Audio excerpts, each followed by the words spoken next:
inuuna mo yung sarili mo ngayon? Oo naman. Sa anong Sa paanong paraan? Inuuna? Sa mga bagay-bagay. Wala na kasi ako. Wala namang iba, ako lang eh. Wala namang iba, so ako na lang. Okay. So nakamove on ka na? Nakamove on ka na? Ano talaga yung tanong mo? Nakamove on ka na? Saan? I am very happy. Sa breakup? I am very happy.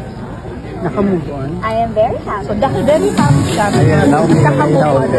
Oo. So, pag naisip mo ngayon, it's a right decision. That I'm happy? Of course! Happiness is always the right A right decision na in-end mo yung ilang taon mo eh. Grabe ang tagal. Oh, I'm so sorry, but I prefer not to talk about it in respect daan. Galing Barbie! But I'm very happy right now. Aral na aral. Aral na aral. Why are you happy, Barb, right Oh my now? gosh, grabe. I have a horror film coming up, P77. It will be shown on just a day before my birthday. And now I have a show, Beauty Empire, with Kaylin Alcantara and Ms. Rufa Gutierrez. I will also have another movie coming up, Contrabida Academy on Netflix. This July din po yan. So I have a lot of things going on. And my birthday is also coming up. So grabe, hindi pa nagbe-birthday, ang dami ng regalo agad. So pareho kayo single? So nakamove on ka na? Nakamove on ka na? Ano talaga yung tanong mo? Nakamove on ka na? So, Barb, parang ibang Barbie to. Although, hindi ka pa rin naman kontrabida, walang ganon, pero parang ibang atake, Ano po ito? Mas palaban, mas goal-driven, and again, this is ibang Barbie kasi ibang genre po ito. This is a murder mystery, a family revenge drama. Kaya lahat po na makikita nyo dito, iba at bago. Okay. Sabi ni Kaylin kanina, parang advice daw niya rin pa sa'yo. Ano ba yun? Parang choose yourself.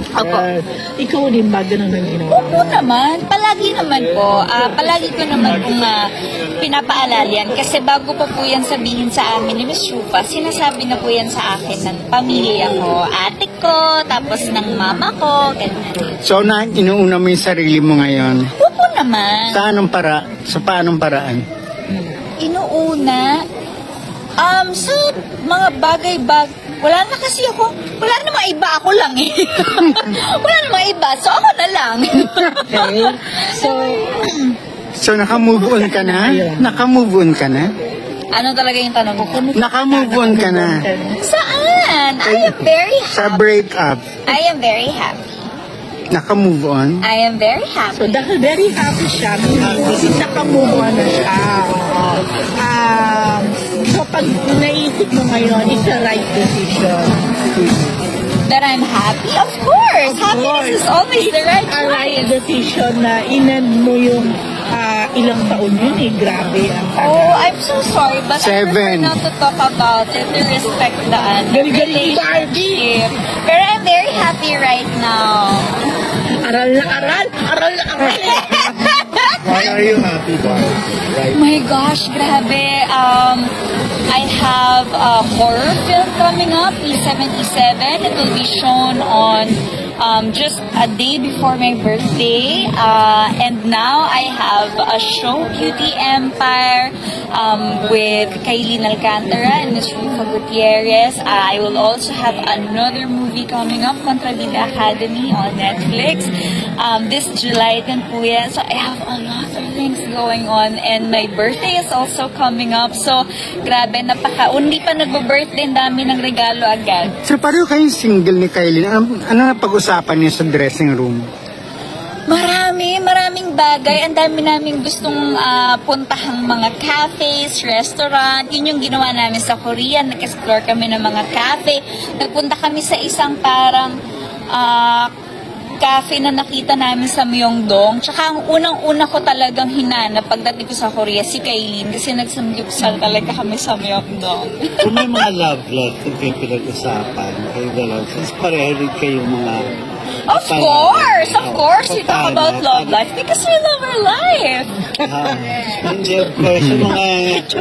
Sa serang drug ka dahil Tumatanggap ka ngayon ng mga suitors, tumatanggap ka na. Nag-entertain ka ng mga nandikitan. Honestly, wala po talaga. Tuloy kung beto na yun, totoo yun, wala etches yun. Wala po, wala naliligo. Pero you're open. I am still enjoying my time, but I am open to meet people kasi ang saya kaya, ang saya palang maging outgoing, diba? To be more out there, ang sarap tumakbo sa labas, ganyan. So, na-enjoy mo yung mga takbo nyo, ay takbo Parang lang. tinatakbuhan mo rin. super! Parang tinatakbuhan mo rin yung mga tanong namin. Hindi ako tumatakbo.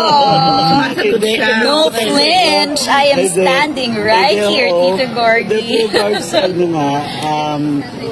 Umiyak ka ba, pwede Barb? kang sasabi mga open Sino muna? na, so ibig sabihin, hindi ka pa handa na into a new relationship.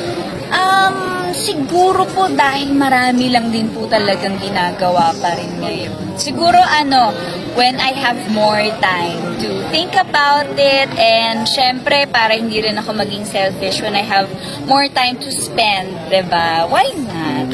Pag naalala mo siya, iniyakan mo siya.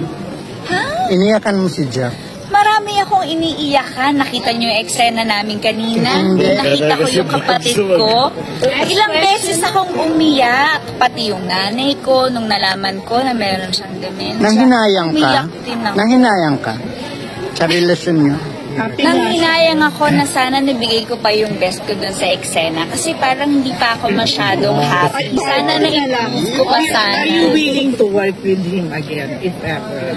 I am always willing to accept work, lalong-lalo na with you and with GMA Public Affairs, with creating Saan ka nag-aaral ng ganyan, Barb? Sa academy. Mahusay siya dyan. Sa academy. Mahusay siya dyan. Barbs nasa lang, sabi ni Rufa kasi.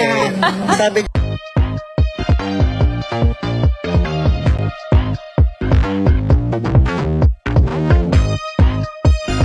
Hindi, pero honestly po talaga, lalo na po ngayon na mas naiintindihan ko talaga ang character ni Criselda. Interesting Oo parang more than portraying her character, I wanna get inside her mind and I really wanna know what's going on inside her head. Mas yun, Criselda. Wow. I would like to swap roles with Noreen Alfonso. I'd like to know what it's like being the underdog, what it's like,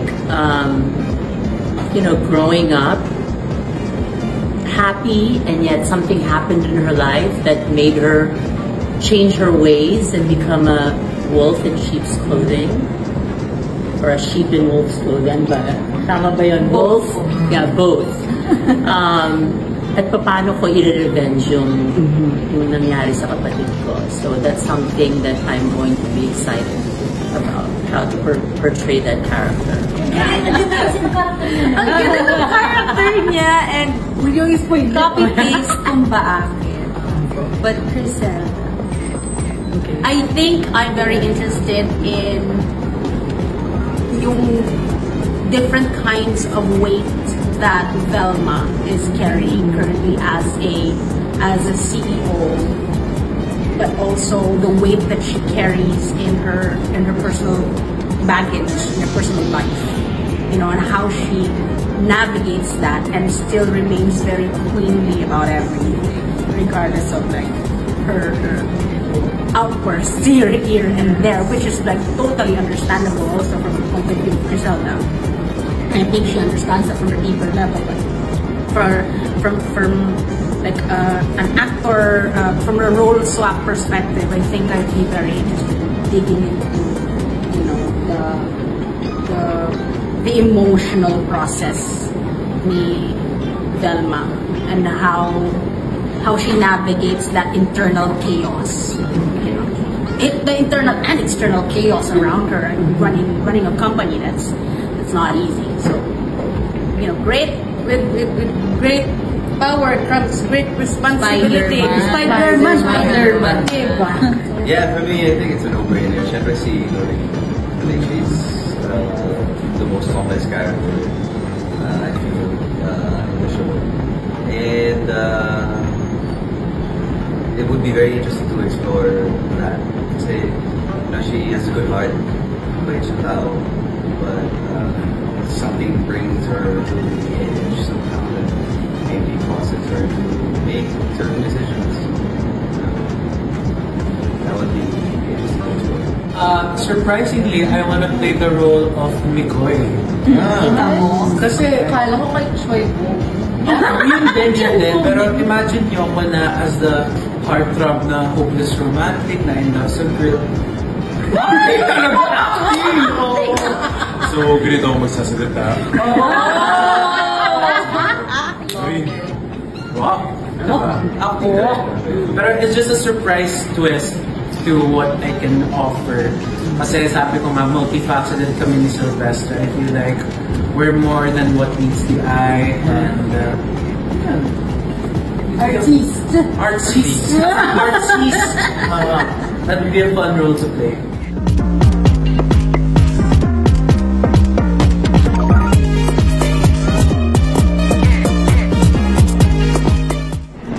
Watch Beauty Empire on You.